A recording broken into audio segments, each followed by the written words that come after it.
Hello everyone, how are you all. तो आज हम ये नए ऑब्जेक्टिव क्वेश्चन लेके आए हैं। जो पहले क्वेश्चन है वो भी आपको समझ में आए होंगे। उसी तरह से हमने ये नई सीरीज़ शुरू की है, तो आप इसको ध्यान से देखो। और ये आपके लिए बहुत ही एग्ज़ाम पर्पज़ के लिए बनाए गए हैं धमाकेदार क्वेश्चंस। तो आप शुरू करो मेरे साथ, और आते हैं तो टिक करते रहो, फिर बताना कि कितने आपके ठीक हुए। ठीक है। तो first question is, accounting provide data और इंफॉर्मेशन ऑन। किसको प्रोवाइड करता है accounting? Information, income and cost for the manager, financial condition of the institution, company tax liability for the particular year, या ऑल ऑफ द अबव। तो जैसा आपको पता है अकाउंटिंग सभी को इंफॉर्मेशन प्रोवाइड करता है, तो इसका आंसर क्या होगा? All of the above.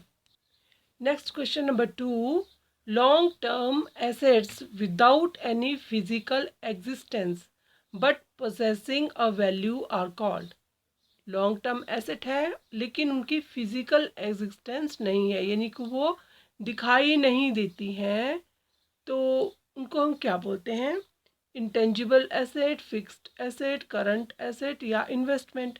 तो इन्वेस्टमेंट तो कैश में होता है, पता है सबको, है ना। करंट एसेट में भी कैश इन्वॉल्व है। और फिक्स्ड एसेट जो हमें दिखाई देती हैं, तो इसका आंसर क्या होगा? बताइए आप। इसका आंसर होगा इंटेंजिबल एसेट, जो कि हमें दिखाई नहीं देती। इंटेंजिबल एसेट होती है जैसे कॉपीराइट है, गुडविल है। ठीक है। क्वेश्चन नंबर 3 देखो, the assets that can be easily converted into cash with in a short period that is 1 year और लेस आर नोन एज। जो भी एसेट है जो कि हम इजीली कन्वर्ट कर देते हैं कैश में 1 year से पहले पहले, उसको क्या बोला जाता है? बोलो। Current asset, fixed asset, intangible asset, या इन्वेस्टमेंट। इसका आंसर होगा A, current asset. Next question number 4, copyrights, patents and trademarks are example of. अभी हमने किया था, किसका एग्जाम्पल है? करंट एसेट का, फिक्स्ड एसेट का, इंटेंजिबल एसेट का, या इन्वेस्टमेंट का? ये है जी आपका intangible asset. Next question, the debts which are to be repaid within a short period year और लेस आर रेफर टू। वो डेट जो कि हमने शॉर्ट पीरियड में देने हैं, रीपेड मतलब पे करने हैं, उनको हम क्या बोलते हैं? Current liabilities, fixed liabilities, contingent liabilities, या ऑल ऑफ द अबव। अब आप देखो इसमें क्या होगा आंसर, सोचो। इसका आंसर होने वाला है हमारा करंट लाइबिलिटीज़। अब करंट लाइबिलिटीज़ जो होती हैं, जो वो होती हैं हमारी 1 year के अंदर अंदर हमें वो पे करनी होती हैं। फिक्स्ड लाइबिलिटीज़ तो जो है वो देनी ही है, वो तो लॉन्ग पीरियड के लिए होगी। कॉन्टीजेंट लाइबिलिटी क्या होती है? जो हम मतलब वो लाइबिलिटी जो कि मे बी दे भी सकते हैं और नहीं भी दे सकते, उसको हम बोलते हैं कॉन्टीजेंट लाइबिलिटी। तो ये हमारा आंसर होगा इसका करंट लाइबिलिटीज़। क्वेश्चन नंबर 6 देखो, gross profit is. Gross profit क्या होता है? Cost of good sold plus में ओपनिंग स्टॉक, या सेल माइनस में कॉस्ट ऑफ गुड सोल्ड, या सेल माइनस में परचेजेस, या नेट प्रॉफिट माइनस एक्सपेंस। अब ये देखो आप, कॉस्ट ऑफ गुड सोल्ड क्या होता है? कॉस्ट ऑफ गुड सोल्ड होता है परचेजेस प्लस में डायरेक्ट एक्सपेंस माइनस में क्लोजिंग स्टॉक। ठीक है। परचेज ली की और फिर डायरेक्ट एक्सपेंस जो होंगे उसमें से अगर हम क्लोजिंग स्टॉक निकाल देंगे, वो होता है हमारा कॉस्ट ऑफ गुड सोल्ड। और अगर हम उसमें ओपनिंग स्टॉक को ऐड कर देंगे तो प्रॉफिट तो नहीं निकलेगा। ठीक है। तो कौन सा फार्मूला होगा हमारा ग्रॉस प्रॉफिट का? ये वाला, sale minus cost of good sold. इसको क्या बोलेंगे? प्रॉफिट। ठीक है। नेक्स्ट क्वेश्चन है, net profit is calculated in which of the following account. Net profit किस में हम कैलकुलेट करते हैं? Net profit profit and loss account में, बैलेंस शीट में, ट्रायल बैलेंस में, या ट्रेडिंग अकाउंट में? बताइए आप। ये होता है जी प्रॉफिट एंड लॉस अकाउंट में। ठीक है, बैलेंस शीट में तो ये हम दिखाते हैं, शो करते हैं लाइबिलिटीज़ एसेट्स वगैरह। ट्रायल बैलेंस में तो हम क्या करते हैं, अकाउंटिंग के टोटल करते हैं जितने भी हमारे अकाउंट लेजर अकाउंट है। अब ट्रेडिंग अकाउंट जो होता है वो होता है हमारा ग्रॉस प्रॉफिट के लिए। ट्रेडिंग अकाउंट किसके लिए है, ग्रॉस प्रॉफिट के लिए। तो इसका आंसर हम इससे तो नेट प्रॉफिट पूछा है, तो नेट प्रॉफिट जो होता है वो कैलकुलेट होता है प्रॉफिट एंड लॉस अकाउंट में। तो A will be the answer. Next question देखो, which of these best explains fixed asset. Fixed asset क्या है, are bought to be used in the business, ये भी ठीक है। Are expensive item bought for the business, हाँ होती तो एक्सपेंसिव ही है, मतलब थोड़ी कॉस्टली होती है fixed asset. Are item which will not wear out quickly, जो कि जल्दी हम नहीं उसको वियर आउट कर सकते हैं। या फिर are of long life and are not purchase specifically for resale. तो इनमें बेस्ट जो लग रहा है, बेस्ट एक्सप्लेन कर रहा है वो है कौन सा वाला, डी, क्योंकि ये लॉन्ग लाइफ की होती है। ठीक है, और इनको रीसेल के लिए नहीं परचेज किया जाता, बल्कि प्रॉफिट अर्निंग के लिए परचेज किया जाता है। तो answer will be D. Next question, the charges of placing commodities into a saleable condition should be charge. Saleable condition में के लिए उसको बनाने के लिए हमने एक्सपेंस किए हैं, तो उसको कहाँ हम लिखेंगे, उसको लिखेंगे पी एंड एल अकाउंट में। एक्सपेंस है ये हमारे, तो ये पी एंड एल अकाउंट में शो होंगे। Suppliers personal account are seen in, अब सप्लायर है उनके अकाउंट हम किस में देख सकते हैं, सेल लेजर में, नॉमिनल लेजर में, या परचेज लेजर में, या जनरल लेजर में। अब देखिए सेल लेजर में तो वो अकाउंट होंगे जो कि जिनको हम सेल करते हैं, तो ये सप्लायर है। सप्लायर कौन हुए हमारे, जिनसे हम परचेज करते हैं, तो वो किस में दिखेंगे हमें, परचेज लेजर में। Next question, if you want to ensure that your money will be secured if checks sent are wasted in the post, you should।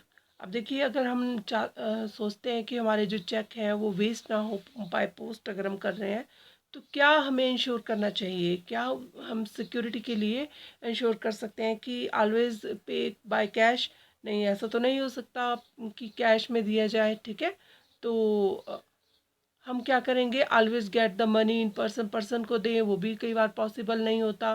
Postal service को यूज़ ना करें वो भी नहीं हो सकता। तो इसका आंसर क्या है, क्रॉस योर चेक्स अकाउंट पे ओनली नॉट नेगोशिएबल। ये हम क्रॉस कर देते हैं और उसके ऊपर लिख देते हैं अकाउंट पे, अकाउंट पे ही ओनली। तो वो जो चेक है वो सिर्फ उसी पार्टी को या वही पर्सन ले सकता है जिसका उस पर अकाउंट लिखा होगा।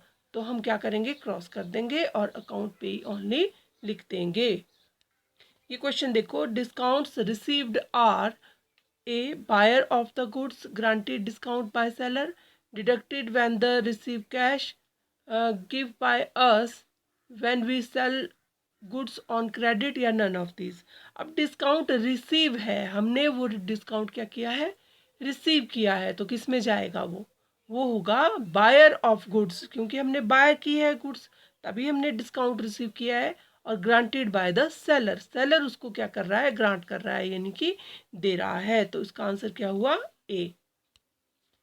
Sales invoices are first entered in, sale invoice किस में एंटर की जाएगी, फर्स्ट कैश बुक में, परचेज जर्नल में, सेल जर्नल में, या सेल अकाउंट में।